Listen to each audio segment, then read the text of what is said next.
बिस्मिल्लाहिर्रहमानिर्रहीम। अस्सलाम वालेकुम जी, मैं हकीम मोहम्मद मोइन। आप देख रहे हैं सूफियाबाद दवाखाना यूट्यूब चैनल। जनाब, अगर आप अपने हाथों की वजह से परेशान हैं, अगर आपके हाथ किसी काम की वजह से, अगर आप ऐसा काम करते हैं जैसे लगा ले वेल्डिंग का या लोहे का या कोई ऐसा सख्त काम करते हैं, अक्सर औरतों में घर में वो खानादारी करती हैं, कट लग जाने की वजह से, छोटे छोटे कट लगने की वजह से भी उनके हाथ, और वैसे भी बर्तन धोने की वजह से भी उनके हाथ खुरदरे से हो जाते हैं, वो मुलायम नहीं रहते। और जो मेरे प्यारे भाई मिस्त्रियों का काम करते हैं, मेहनत मजदूरी करते हैं, ज़्यादातर इन्हीं लोगों को ये हाथ इस तरह ख़राब रहते हैं। के लिए जनाब बहुत ही अच्छा नुस्खा लेके आया हूँ। इससे आपके जो हाथ हैं इंशाल्लाह ताला बहुत ही मुलायम और बहुत ही खूबसूरत नज़र आएंगे। और आपके जो हाथों का खुरदरापन है, वो यहाँ आपके हाथ सर्दियों में भी अक्सर ख़राब हो जाते हैं, वो ठीक नहीं होते। तो जनाब उसके लिए भी आप यही नुस्खा इस्तेमाल कीजिएगा। और जो मेरे प्यारे भाई पहली बार मेरी वीडियो देख रहे हैं या मेरे चैनल पर नए आए हैं, तो उनसे गुजारिश है कि वो सूफियाबाद दवाखाना को लाइक करें, चैनल को सब्सक्राइब करें और जनाब बेल आइकन पर ज़रूर क्लिक करें, ताकि हर नई आने वाली वीडियो अच्छे और मज़बूत नुस्खाजात आप तक बआसानी पहुँच सकें।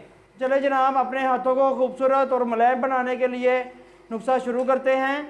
अगर आप अपने हाथों को मुलायम और ख़ूबसूरत पुरकशिश बनाना चाहते हैं तो जनाब आपने क्या करना है, सबसे पहले जनाब आपने ले लेना है सफ़ेद मोम। ये देखें जी, ये सफ़ेद मोम, जो भी चीज़ें आपको बता रहा हूँ ये आपको पंसारी से बआसानी चीज़ें मिल जाएगी जी। सफ़ेद मोम ले लेना है।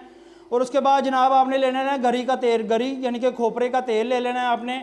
ठीक है जनाब, आपने गरी का तेल ले लेना है। और आपने क्या करना है, सबसे पहले अगर आपके पास 2 चम्मच गरी का तेल है या एक स्ट्रांग गरी का तेल है, तो उसमें उसी मकदार के हिसाब से आपने ये सफ़ेद मोम डाल लेना है जी।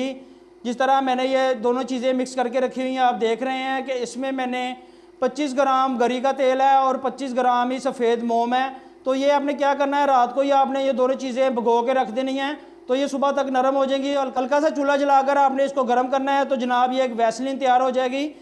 तो ये देखें जनाब, आपने भी इस तरह इसको अच्छी तरह से गर्म कर लेना है। थोड़ा सा हल्का सा गर्म करना है, आपने ज़्यादा नहीं करना है। तो आपके सामने इस तरह का ये तैयार हो जाएगा। तो ये आपने क्या करना है जनाब, रात को अच्छी तरह से अपने हाथों के ऊपर मालिश करनी है। दिन में एक बार और रात को एक बार जनाब इसकी आपने हाथों के ऊपर अच्छी तरह से मालिश करनी है। और सुबह उठ के आप नीम गर्म पानी से अपने हाथ धोएं, तो इंशाल्लाह ताला आपके जो भी किसी काम की वजह से या वैसे ही आपके हाथ खुरदरे और अजीब से महसूस होते हैं और मुलायम नहीं होते, तो इंशाल्लाह ताला आप ये मेरा नुस्खा इस्तेमाल कीजिएगा। इससे आपके हाथ जो खुरदरे रहते हैं या सर्दियों में थोड़ा सा मसला मसाइल आपके हाथों में बन जाता है, तो इंशाल्लाह ताला जनाब ये मेरे नुस्खे से आपके हाथ हमेशा के लिए मुलायम भी रहेंगे।